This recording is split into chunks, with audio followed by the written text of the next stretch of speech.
The verdicts read as follows. We, the jury, find the defendant guilty of first-degree intentional homicide as charged in count 1 of the information, dated this 19th day of March, signed by the foreperson. Did the defendant commit the crime while possessing a dangerous weapon? The answer is yes, dated and signed also. As to count 2, we, the jury, find the defendant guilty of attempted first-degree intentional homicide as charged in count 2 of the information, dated today and signed by the foreperson. The question is, did the defendant commit the crime while possessing a dangerous weapon? The answer is yes, dated and signed by the foreperson. The verdict for count 3 is we, the jury, find the defendant guilty of armed burglary as charged in count 3 of the information. You can't just shoot someone because you're jealous. That's what Kaylie Juga's mother screamed behind closed courtroom doors. Moments too late to save her daughter. On an unremarkable spring afternoon in April 2021, the Kenosha suburbs looked like any other quiet Midwestern town. But beneath its green lawns and cozy porches lingered a darker pulse. 16-year-old Kaylie left for school that morning. Her blonde hair pulled back in a simple ponytail, her cheeks flushed with excitement for the day ahead. She was a typical teenager, upbeat, social, and just finishing her sophomore year at Bradford High School, where she played on the softball team and cheered for her classmates, dreaming of college. She wasn't just popular, she was well loved.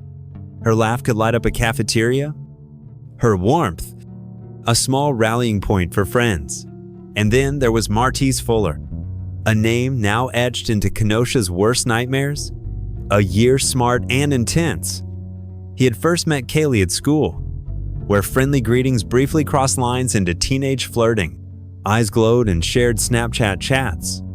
And soon their texts shifted from school projects to late-night video calls. Kaylie told her parents he was nice.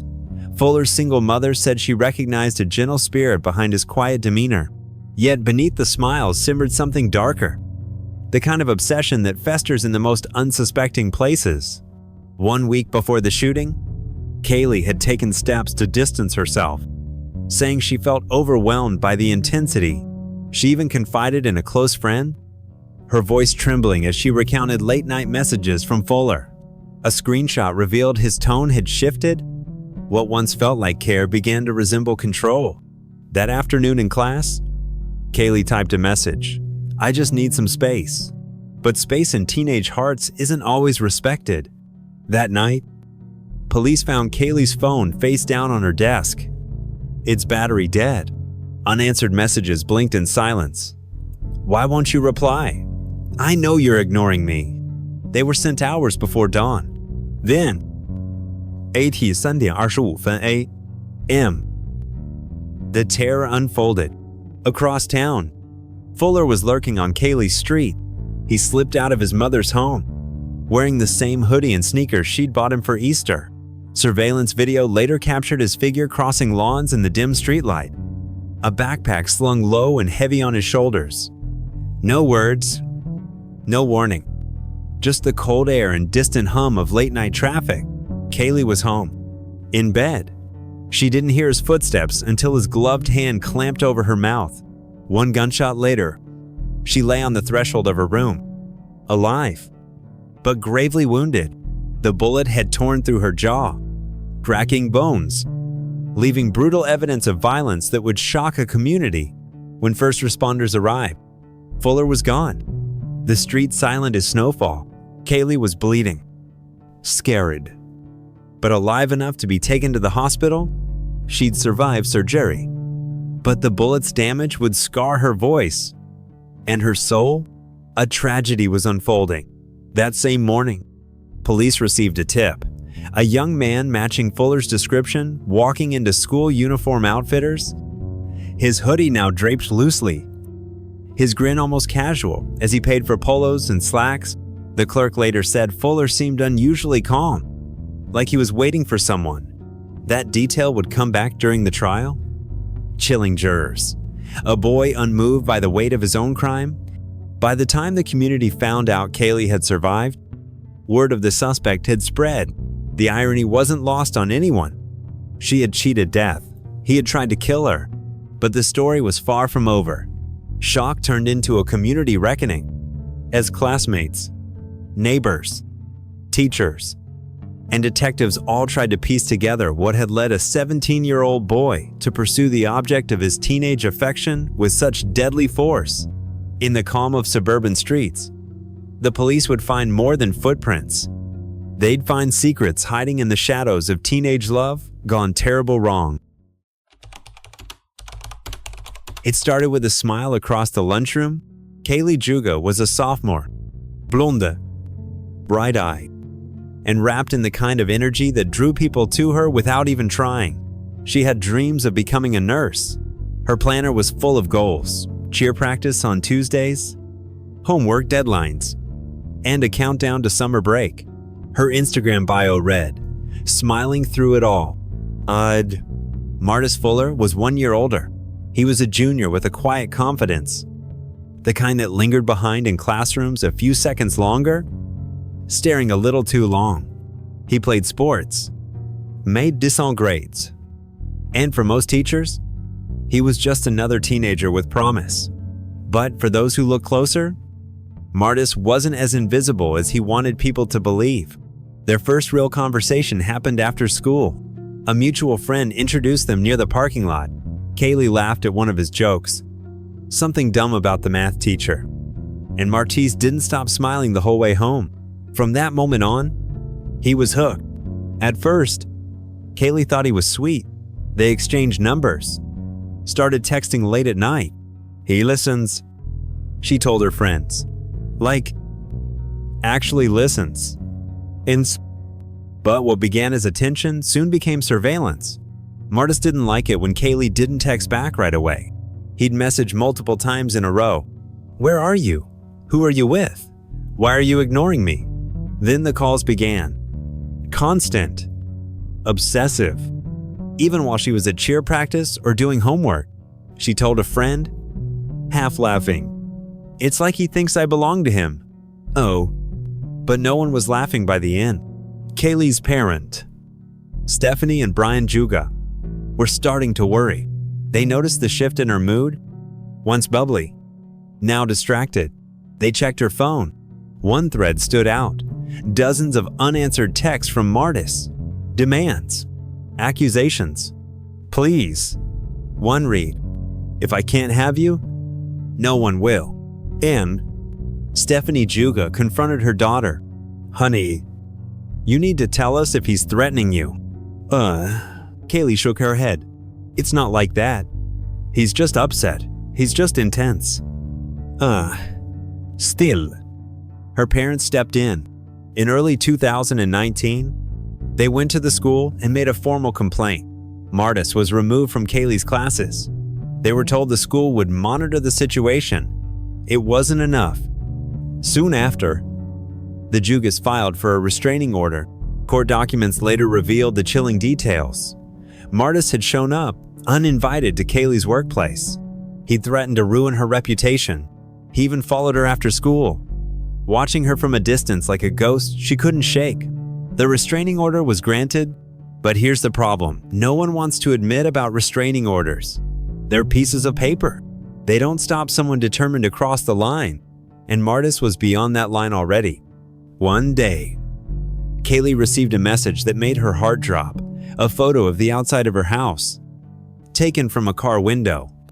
No words, just the picture. She blocked his number. She stopped going out after dark. But even then, she kept telling herself, he wouldn't actually do anything, right? But something was happening to Martice Fuller. His behavior wasn't just possessive. It was unraveling. His friends later testified that he talked about Kaylie constantly, how she was playing games with him. One friend said Martice once joked, "If she leaves me, I'll make her regret it. I'll make everyone regret it." Nobody took it seriously. By the time spring arrived, Kaylie was starting to heal. She had cut off all contact, changed her routine, and started focusing on her future again. She had just picked out a dress for prom, but Martice wasn't healing. He was planning.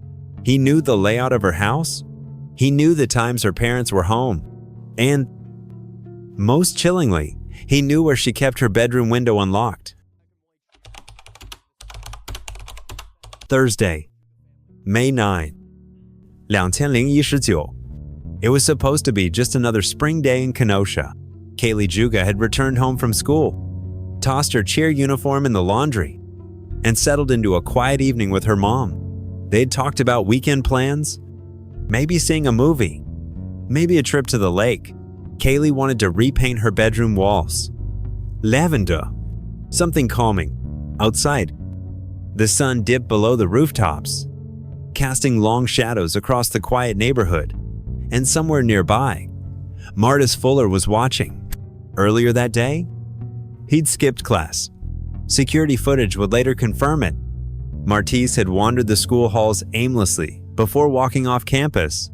What no one knew was that inside his backpack was a loaded 9mm handgun. The weapon didn't belong to him. He had stolen it from his father just before 4 p.m. Martice sent one last text to a friend. "She thinks she got away from me. I'm still." It would be the last message he ever sent before the shooting. That night, Kaylie did what every other teenager was doing, scrolling through her phone, messaging friends, playing music. But at 3:02 p.m., her phone suddenly cut off. The messages stopped, the typing bubbles disappeared, and no one heard from her again. According to investigators, Martice had broken into the house before midnight. He knew the Jugas' schedule. He knew Stephanie, Kaylie's mother, would be the only one home. Kaylie's father was working the night shift. Martice slipped through the unlocked patio door and crept through the darkness. Familiar with every creak in the hallway floor, he was already inside when Stephanie heard a faint noise and went to check on her daughter. She opened Kaylie's door, and that's when she saw him, Martice, standing there, gun raised, his face blank. The next seconds unfolded like a horror movie no parent should ever witness. A shot rang out. Stefania screamed. Kaylie collapsed to the floor. Another shot. Stephanie was hit, blood staining her sweatshirt. She threw herself over her daughter's body, shielding her, pleading. Martice turned, fled, disappeared into the night. The 911 call was frantic. "He shot my daughter? Oh my God. Please. Please help. She's not breathing. He shot her. He shot her." The dispatcher's voice trembled. Sirens pierced the night. Paramedics arrived within minutes. But the scene was already drenched in tragedy. Kaylie Juga, just 16 years old, was pronounced dead at the scene. A single bullet to the chest. Her mother, miraculously, survived, but barely. She had been shot in the leg while trying to protect her daughter. The news shattered the community. At Bradford High School, students gathered silently in the cafeteria. Grief counselors stood by, helpless in the face of so much pain. Desks sat empty, lockers untouched. Teachers cried in front of their students. The next morning, a manhunt began. Kenosha police named Martice Fuller as the suspect. By then, he was already on the run, armed, unstable, and now officially a fugitive. His photo flashed across every screen in town. His name was spoken in whispers. They found him the next day, hiding in a relative's home just 10 miles away. When officers arrived, Martice didn't resist. He sat on the couch, silent, his face unreadable. The gun was hidden in a vent. He didn't say a word. Not during arrest. Not during interrogation. Not during transport. Just silence. But his silence wouldn't last forever. The courtroom was ice cold, but no one noticed. All eyes were on the young man sitting just feet from the grieving family whose world he had shattered. Martice Fuller wore a pressed white shirt, his hands cuffed in front of him. His face as unreadable as the day he was arrested. He didn't glance toward Kaylie's parents. Not once. It had been nearly a year since the murder, but for Stephanie and Brian Juga, time hadn't moved at all. Stephanie still walked with a limp from the gunshot wound to her thigh, but it was the other wound, the one to her heart, that bled every day. She trusted him. She whispered once, outside the courtroom. We let him into our home. The trial of Martice Fuller began in April 2021. From the start, the prosecution painted a picture that chilled everyone in the gallery. A calculated, obsessive teenager who had stalked his ex-girlfriend, broken into her home, and murdered her in cold blood because she dared to move on.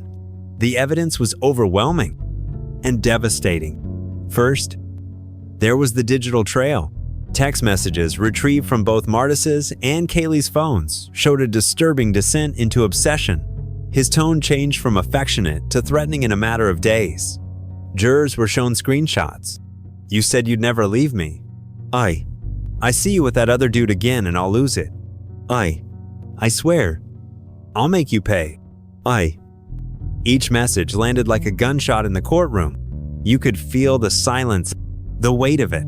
Then came the chilling surveillance footage, grainy, time-stamped clips of Martice walking through Kaylie's neighborhood the night of the murder. No mask, no hesitation, just a backpack and a plan. The backpack, recovered during his arrest, still had Kaylie's school photo inside, folded, tucked in a front pocket, as if he couldn't let go. One of the most powerful moments came when Kaylie Juga took the stand. She described the night in vivid, agonizing detail. The sound of the back door creaking, the shadow in the hallway, Kaylie's scream. "I threw myself on her. I begged him not to hurt her," she said through tears. "And he looked at me, and it was like there was no one there, just a blank stare." And her voice cracked as she described holding her daughter's hand as the life drained from it. "I told her it would be okay, but I knew it wouldn't end." The defense, in a desperate attempt to sway the jury, claimed Martice had been mentally unstable, that he had snapped, that this wasn't premeditated. It was emotional, reactionary, tragic. But the prosecutor pushed back hard. This wasn't a snap, she told the jury. This was a plan. He brought a gun. He knew her schedule. He broke in, waited, and shot her. That's not a teenager who lost control. That's a predator who wanted control. More damning evidence followed. Kaylie's friends took the stand and described months of warning signs. The way he followed her around campus, the times he'd corner her near her locker, the night he sent her a photo of her own house, saying, "I know where you sleep." One friend, voice shaking, recalled how Kaylie once cried in the school bathroom, saying, "I'm scared he's not going to stop. He watches me like he owns me." The jury heard enough. On the 23rd of April, 2021, after just 4 hours of deliberation, they returned a verdict, guilty on all counts. First-degree intentional homicide, attempted homicide, burglary with a dangerous weapon. As the judge read the verdict, Martice showed no emotion, but behind him, Stephanie clutched a photo of her daughter, whispering something only she could hear. After the verdict, the court moved to sentencing, and what came next was as harrowing as the trial itself. Victim impact statements. Kaylie's father, Brian, approached the microphone. His hands trembled. His voice cracked. "You didn't just take her life. You took our life. Every morning, I walk past her room and forget, just for a second, that she's not there. Then I remember, and I can't breathe." Stefania spoke next, looking Martice dead in the eye. "You said you loved her, but you didn't. Love doesn't show up in the middle of the night with a gun. Love doesn't take away someone's future because of your own ego. You don't love what you can't respect." Martice Fuller was sentenced to life in prison, without the possibility of parole. But for many in the courtroom, there was no victory, just the heavy, hollow relief of knowing he couldn't hurt anyone else. Outside the courthouse, classmates gathered with candles and posters bearing Kaylie's face. They didn't chant. They didn't shout. They just stood in silence. Because sometimes, silence says everything. The trial was over. The courtroom was empty. The cameras turned off. But the grief? That stayed? Kaylie Juga's bedroom remained just as she left it. Cheer posters on the wall. Notebooks on the desk. Her favorite sweatshirt folded neatly at the edge of the bed. Her parents couldn't bring themselves to change anything. Some nights, Stephanie would sit on the floor beside her daughter's bed, press her face to the mattress, and just breathe, hoping for a smell, a trace, a memory. Because justice, no matter how swift, does not replace a child. Outside the home, Kenosha struggled to make sense of what had happened. This wasn't a crime born in darkness or from strangers. It had taken root in broad daylight. Inside the ordinary life of a teenage girl, it could have been anyone's daughter. That's what haunted people the most. Bradford High School planted a tree in Kaylie's honor. Students tied ribbons to its branches. Pink, Leonor, and gold. Her cheer team retired her uniform. A trophy case near the gym displayed a smiling photo. Kaylie Juga, forever in our hearts. But even there, shadows lingered. Because Kaylie's story wasn't just about one young girl and one broken boy, it was a reflection of something deeper, something disturbingly common and chillingly overlooked: teen dating violence. In the weeks after the sentencing, students began coming forward with their own stories. One by one, quietly, an anonymous school counselor revealed that over a dozen girls had reported feeling afraid of ex-boyfriends who tracked their phones, threatened self-harm, or sans constant message demanding control. It's like they don't realize it's abuse. One student confessed, "Because we're young, and they say it's just love." Stephanie Juga refused to let her daughter become just another statistic. In Kaylie's name, she launched a foundation, Justice for Kaylie, to raise awareness about emotional abuse, stalking, and digital harassment among teens. She began visiting schools, sitting on panels, and looking into the eyes of girls who reminded her of Kaylie. "Listen to your gut," she would say. "Love shouldn't feel like fear." But there was still one more shadow they couldn't shake: Martice's presence online. Despite being behind bars, his name lingered in corners of the internet where young people share everything: TikTok comments, private message boards, even fan pages. Some users posted sympathy for him. He was just a kid. One post read, "He didn't mean to kill her." Another comment, more chilling, "Sometimes love makes you crazy." Stefania saw it. She printed the screenshots and brought them to a school assembly. "This is the problem," she told the room. "We glorify obsession. We romanticize control. This isn't love. This is manipulation. And it leads to tragedy." The community listened, but healing was a slow burn. At Kaylie's one-year memorial, dozens gathered at the cemetery. Classmates, teachers, her cheer coach. They released balloons into the sky.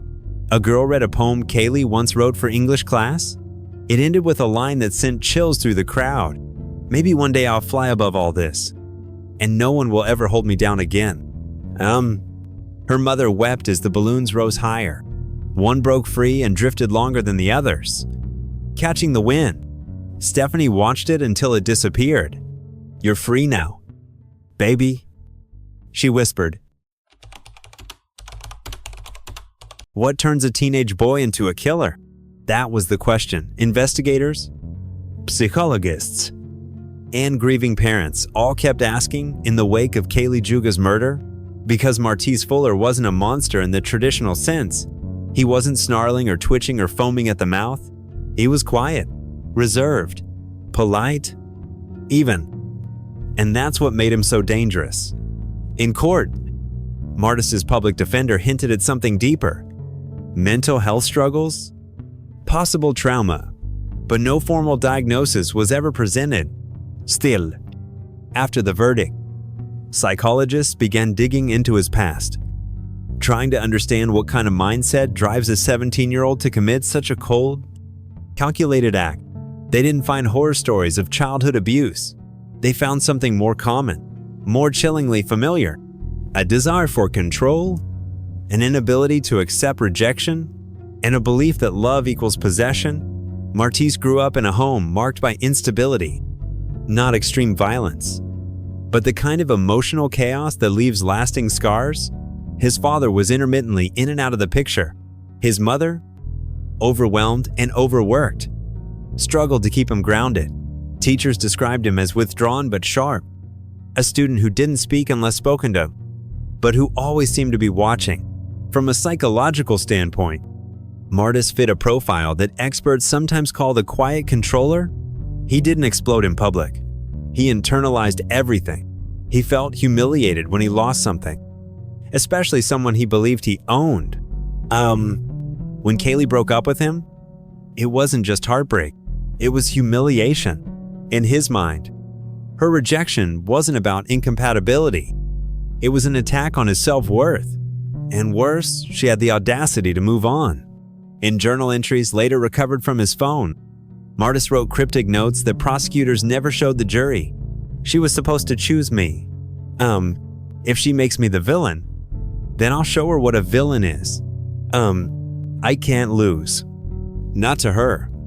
Not to anyone. This wasn't love. It was war. The lines blurred in his mind until her happiness became his target. He didn't want to see her with someone else. He didn't want to see her happy without him. And when he realized he couldn't win her back, he made a decision. If he couldn't have her, no one could.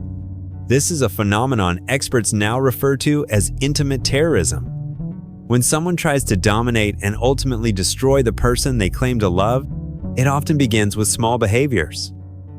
Checking her location constantly, getting upset when she spends time with friends, saying, "If you leave me, I'll d," and showing up uninvited just to check on her.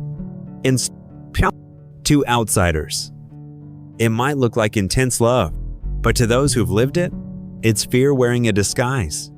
Kaylie saw it too late. She tried to escape. She reached out. She told friends. She filed for protection. She did everything right. But Martice didn't care about laws. He didn't care about consequences. The only thing he cared about was control. And when he lost it, he pulled the trigger. What's most disturbing is how common this pattern has become.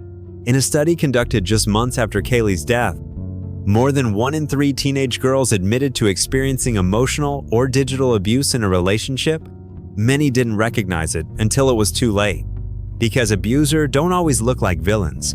Sometimes they look like the boy who sat next to you in algebra. The boy who says, "You're mine." The boy who smiles at your parents. The boy who waits in the dark with a gun. Her bed is still made. 3 years have passed since the night Kaylie Juga was murdered in her own home. Yet her bedroom remains untouched. A shrine to the girl she was, and the woman she was never allowed to become. Her favorite hoodie, the lavender one, still draped over the chair. Her cheer uniform still folded. Her shoes lined up beneath the mirror, facing outward, as if waiting for one last practice. Stephanie and Brian Juga walk past that door every day. Sometimes they linger. Most days, they keep walking, because some wounds don't heal. They just learn to breathe. But even in grief, they fight. Since her daughter's death, Stephanie has become a force.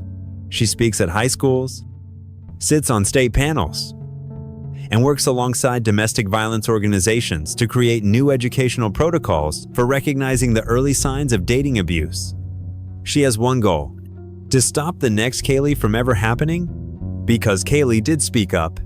She told friends. She told her parents. She filed a restraining order. She changed her routine. She blocked his number. She tried to save herself. But the system didn't listen hard enough.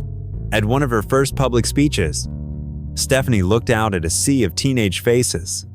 Some blank, some curious, a few already haunted, and said, "If someone makes you feel afraid, that's not love. If someone threatens to hurt you, that's not passion. That's a warning. And I am begging you, don't ignore it. Oh, She held up her daughter's photo. She did everything right. And she still didn't make it out. Oh, in that silence, something happened. Some students cried, some nodded. Others finally told someone what they'd been too ashamed or too scared to say, because the silence kills every time. And Kaylie's silence was broken too late.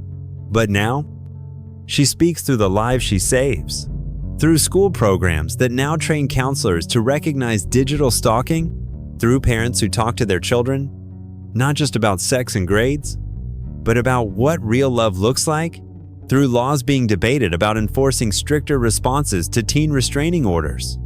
Because, make no mistake, this wasn't just a tragedy. It was a failure, a system that lets a teenage girl be stalked, threatened, and eventually gunned down in her own bedroom while the perpetrator had prior warnings on record. That's not a freak occurrence. That's a society turning away when it's inconvenient.